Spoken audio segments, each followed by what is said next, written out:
भविष्य में जो स्वयं सहायता समूह की जो क्रियाशील महिलाएं हैं, क्रियाशील महिलाओं से मेरा मतलब है जो महिलाएं काम करना चाहती हैं, उनकी आजीविका में भविष्य में एक बहुत ही रचनात्मक सुधार होगा। एक आदमी जैसे कोई अच्छा पैसा कमाता है तो उसके लिए लोग कहते हैं कि ये अच्छा पैसा कमा रहा है, ये मजबूत परिवार से है। तो जो हमारी स्वयं सहायता समूह की महिलाओं का जो भविष्य है वो उसी तरह का होगा, लेकिन उन महिलाओं का जो महिलाएं क्रियाशील होंगी। हमारे विभाग में आप लोगों को शहर मिशन प्रबंधक महोदय के द्वारा जानकारी भी दी गई है, मनोज जी के द्वारा, कि सीआरटी का चयन किया जा रहा है। आज की इस कार्यक्रम के माध्यम से मैं आप लोगों को अवगत कराना चाहूंगा कि स्वयं सहायता समूह में जो हमारी महिला सदस्य काम कर रही हैं, उन महिला सदस्यों में से चाहे वो अध्यक्ष हों समूह में, और चाहे कोषाध्यक्ष हों, और चाहे सदस्य हों, इन्हीं महिलाओं समूह की इन्हीं महिलाओं में से हम सीआरपी का चयन करने जा रहे हैं। सीआरपी से मेरा अभिप्राय ये है, सीआरपी का मतलब आप समझ लीजिए, कम्युनिटी रिसोर्स पर्सन, संदर्भ समुदाय आधारित व्यक्ति। स्वयं सहायता समूह की महिला सदस्यों और पदाधिकारियों में से सीआरपी का चयन करके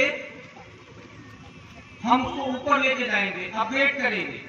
वो समूह की सदस्य थी या पदाधिकारी थी, भविष्य में जो है वो सीआरपी के रूप में जब चयनित हो जाएगी, तब उसका कार्य क्षेत्र जो होगा वो 1 गुना से 10 गुना हो जाएगा। सीआरपी का मतलब हुआ समुदाय आधारित व्यक्ति। पहले वो समूह में जुड़ करके काम कर रही थी, अब वो समुदाय से जुड़ करके काम करेगी। मान लीजिए कि कन्नौज का कोई एक मोहल्ला है, उस मोहल्ले में कई समूह हैं, लेकिन जब मेरे किसी महिला स्वयं सहायता समूह की जो सदस्य महिला है या पदाधिकारी है, जब वो सीआरपी के रूप में चयनित हो जाएगी तो वो उस क्षेत्र का प्रतिनिधित्व करेगी, और जब क्षेत्र का कोई प्रतिनिधित्व करता है तो उसकी जिम्मेदारियां और उसके काम और उसका कार्य क्षेत्र बढ़ जाएगा।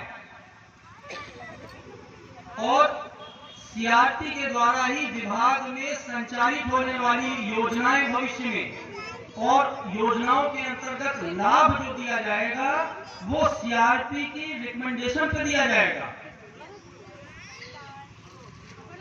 आप उदाहरण के तौर पर मान लीजिए कि हमारे विभाग से महिलाओं कुछ लोगों को ऋण दिया जाना है। स्वरोजगार ऋण जो योजना है हमारे विभाग से संचालित मिशन के अंतर्गत, उसमें 2 लाख रुपए का व्यक्तिगत ऋण संबंधित बैंक शाखाओं के माध्यम से जो है लाभार्थी को दिया जाता है, जिससे वो अपना कोई रोजगार सृजन कर सके। उस ऋण पाने वाले व्यक्ति की पत्रावली सीआरपी के द्वारा अग्रसारित की जाएगी।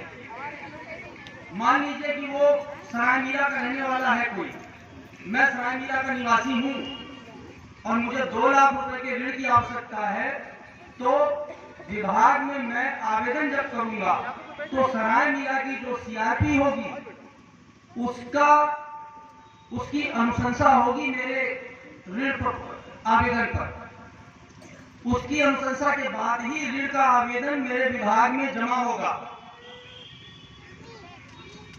तो आप इस चीज को समझिए कि मैं सरायमीरा का अगर रहने वाला हूं और सीआरपी के पास मैं जा करके बताता हूं कि मुझे 2 लाख का लोन लेना है, तो सीआरपी मेरी पहचान करेगी कि क्या मैं सही आदमी हूं कि नहीं हूं। उसको जब ये लगेगा कि ये आदमी सही है, तब वो उस पर मेरे कागज पे दस्तखत करेगी, तब मेरा आवेदन विभाग में जमा होगा और मेरा इंटरव्यू होगा। इंटरव्यू साक्षात्कार के बाद बैंक को मेरा जो है आवेदन अग्रसारित किया जाएगा विभाग से।